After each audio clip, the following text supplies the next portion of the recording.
It doesn't mean that. The Proverbs 31 woman was clearly a working mom. She was a keeper at home, but she was also well known in the community. She was a businesswoman. Here's the bottom line without getting into this too much. Let me give this to you. If your job hurts your relationship with your husband, if your job hurts your relationship with your children and keeps you from being the keeper at home you should be, you need to be concerned about your job. Because as a wife and a mom, your first priority should be the home, because you're accountable for it. And if your kids are suffering because you want an extra car to drive or you want a bigger house to live in, then you need to reevaluate some things in your life. That's just the fact. If you can't be the mom and the wife God's called you to be, no, you shouldn't work. But if you can be the keeper at home and the mom and the wife God's called you to be and work, okay. That's between you and your husband. But ladies, I think what we need to really get on this is this. If we fail at home, we failed enormously. It doesn't matter that you have a 6-digit salary, you know. That doesn't matter. If you fail at home, you failed big time. And it's the same thing with dads. Here's a question for moms right here.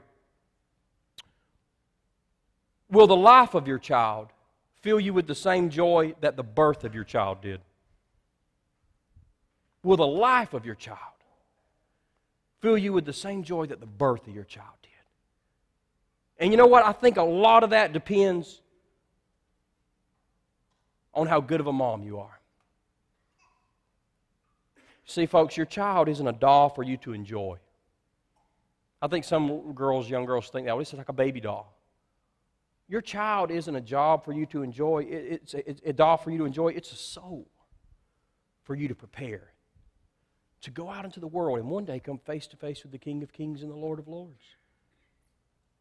Mom, God has called you to be the wife that represents godliness. God has called you to be a mom who understands that these precious children are a stewardship.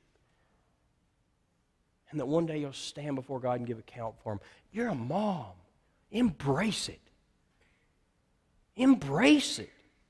Nothing to be ashamed of. It's wonderful. It's fabulous. Embrace your motherhood and do it the way God has called you to do it. You know, maybe you're here today and you say, well, I don't know, Pastor. I don't even know the Lord. You know what? You can't be the moms God's called you to be without knowing the Lord. Believe that Jesus is the Son of God who died for you and rose again, and turn from your sin today and give your life to Him, and you can begin that journey on being the mom God's called you to be, or whoever you are today, male, female. Give your life to Christ if you don't know Him.